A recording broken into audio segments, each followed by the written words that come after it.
এছাড়া আমি ভারতের নবনির্বাচিত প্রধানমন্ত্রীর শপথ অনুষ্ঠানেও ভারতে গিয়েছিলাম, সেখানেও আমরা যোগদান করেছিলাম, সেটাও আপনারা জানেন। ভারত বাংলাদেশের সবচেয়ে বড় নিকটতম প্রতিবেশী এবং বিশ্বস্ত বন্ধু এবং আঞ্চলিক অংশীদার। ভারতের সাথে আমাদের বন্ধুত্ব 1971 সালে মহান মুক্তিযুদ্ধের মাধ্যমে, কারণ এই মুক্তিযুদ্ধে ভারতের কাছ থেকে আমরা সব ধরনের সহযোগিতা পেয়েছি এবং আমাদের এই যে সম্পর্কের সূচনা সেটা সবসময় অত্যন্ত গুরুত্বপূর্ণ এবং সাম্প্রতিক বছরগুলোতে দুদেশে রাষ্ট্রের সর্বোচ্চ পর্যায়ে উচ্চ পর্যায়ের মধ্যে যোগাযোগ এবং সহযোগিতা অব্যাহত রয়েছে। আমরা জানি যে ভারতের টানা 3 বারের নির্বাচিত প্রধানমন্ত্রী শ্রী নরেন্দ্র মোদী এবং তার নবগঠিত মন্ত্রিসভার শপথ অনুষ্ঠান গত 9 জুন অনুষ্ঠিত হয় এবং সেই অনুষ্ঠানে যোগ দিতে আমি 8 থেকে 10 জুন নয়াদিল্লি সফর করি। সেখানে প্রতিবেশী দেশগুলি রাষ্ট্র সরকার প্রধান সহ অনেক বিশিষ্ট ব্যক্তিবর্গ আমন্ত্রিত ছিলেন।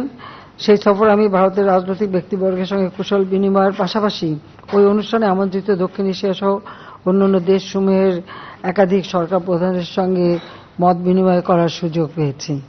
পাশাপাশি আলাদাভাবে আমার সঙ্গে ভুটান ও শ্রীলঙ্কা সরকার প্রধানগণের দ্বিপাক্ষিক বৈঠকও অনুষ্ঠিত হয়। এইসব আলোচনা বৈঠকে আমাদের মধ্যে পারস্পরিক সম্পর্ককে সুদৃঢ় করতে সহায়ক হবে। এবার 21 ও 22 জুন আমি রাষ্ট্রীয় দ্বিপাক্ষিক সফর করলাম।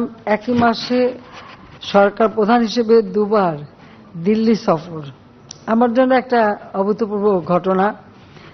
এসবে আমাদের দুই দেশের মধ্যে ঘনিষ্ঠভাবে একে অপরের সঙ্গে কাজ করার এবং সহযোগিতা করা বা বন্ধুত্বপূর্ণ সম্পর্কেরই একটা বহিঃপ্রকাশ।